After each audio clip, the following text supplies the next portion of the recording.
Tuve mi primer beso en el patio de la secundaria. Segundo grado y Mildred era mi primera novia. Me atreví a llamarle Milla y al tercer día de novios, a esperar por ella todos los días en la entrada y la salida. El día que le pregunté ella tomarle la mano, a los minutos que me dijo que sí. Sucedió tan rápido como inesperadamente. El tiempo se acababa, pertenecíamos a grupos diferentes y quedaban menos de 5 minutos antes de que el timbre sonara y nos devolviera a nuestra realidad mundana de estudiantes. Entonces, tomando valor y una iniciativa que mi ser cobarde y puberto no había logrado reunir en todo este tiempo, Milla se inclinó rápidamente hacia mi persona, agarrados de la mano como estábamos, y posó sus labios en mi rostro, fundiéndose como los míos.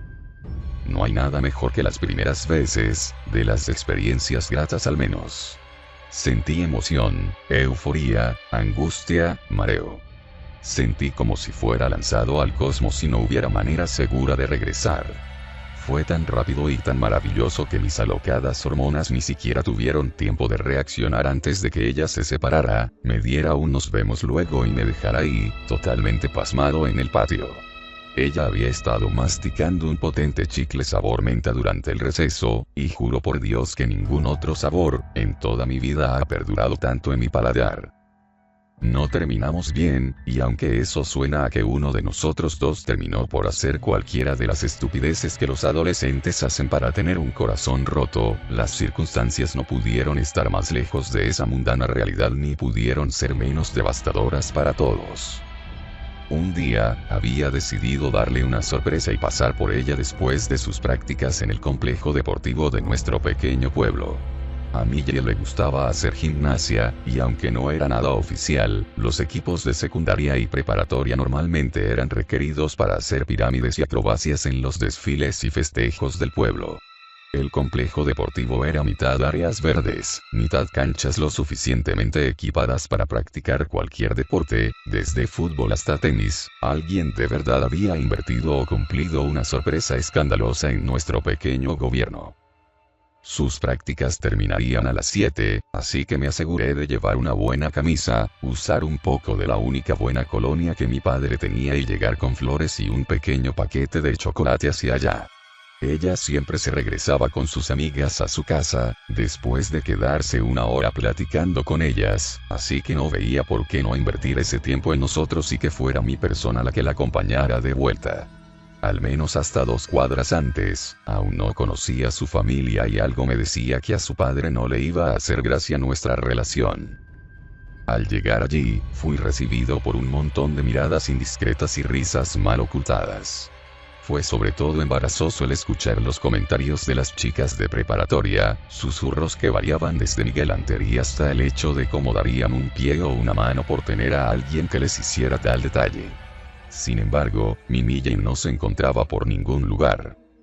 Encontré a Dana, una de sus amigas sensatas, una de las pocas chicas sensatas que de hecho conocía en la escuela.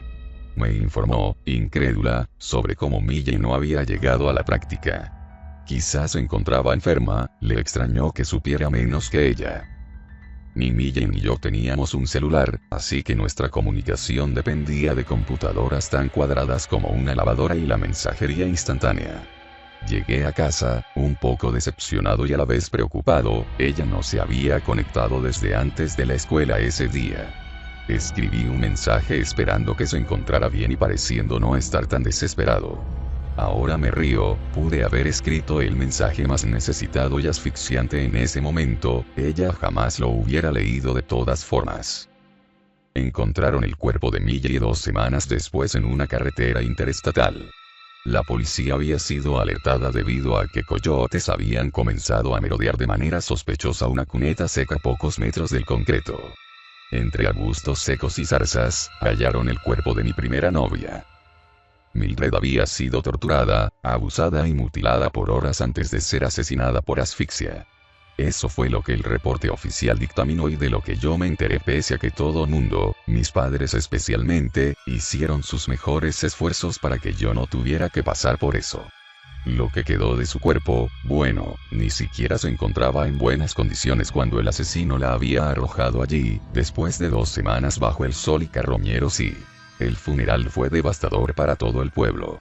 Entre el morbo y el lamento, vi cómo enterraban a mi primer amor en un lugar especial del cementerio y juré como nunca más iba a amar a alguien como la amé a ella.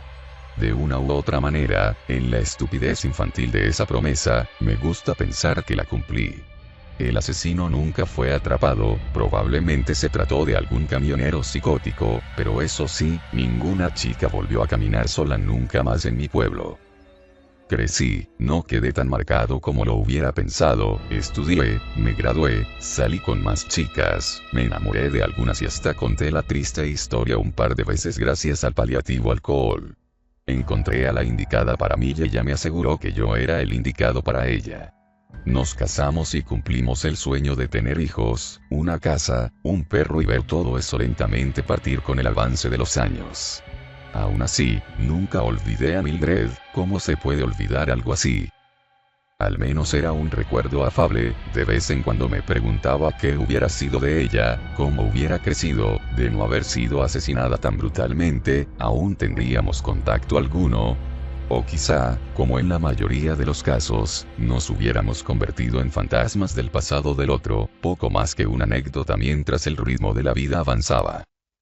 Algunas noches, juraba que soñaba con ella, era dulce, basados en los buenos recuerdos que conservaba, con la edición mental exacta que distorsionaba la realidad en una perfecta utopía onírica. Y algunas mañanas, juraba que podía sentir un regusto a menta en mis labios, aunque mientras más me concentraba en ello, más rápido parecía desvanecerse. Trucos del subconsciente supongo. Toda mi vida, adoré a Mildred y lo poco que tuvimos. Mi esposa murió antes que yo, mis hijos ya tienen hijos, y no voy a cumplir 90 años. Me encuentro conectado a una máquina que marca débilmente los signos vitales de un cuerpo cansado. Pero está bien, estoy listo para partir. A diferencia de muchas personas, Mildred, siendo la número 1, había aprendido que tuve una buena y larga vida, una vida que no cambiaría por nada y que, como todo lo bueno, poco a poco se acababa. La cuchara estaba más y más cerca de chocar contra el fondo del pote de helado. Los chicos venían en camino, me avisó mi enfermera. Una joven linda y vivaracha, quien de verdad parecía interesarse en hacer que los últimos momentos de un viejo achacoso fueran lo más cómodos posibles. No importaba, tenían que tomar vuelos y autobuses para llegar a tiempo, pero no importaba. Todo se encontraba bien. Un gusto exquisito a menta fresca parecía estarse expandiendo por toda mi boca, intensificándose minuto a minuto, aliviando un poco el dolor. Y en mi palma, en la cual ya no podía sentir mucho de todas formas, podía jurar que había una pequeña mano, sosteniéndola con firmeza, reafirmando que todo estaría bien. Ella se encontraba aquí, asistiéndome en mis últimos momentos de la forma en que yo no había podido hacerlo. Gracias querida, muchas gracias mi Millie.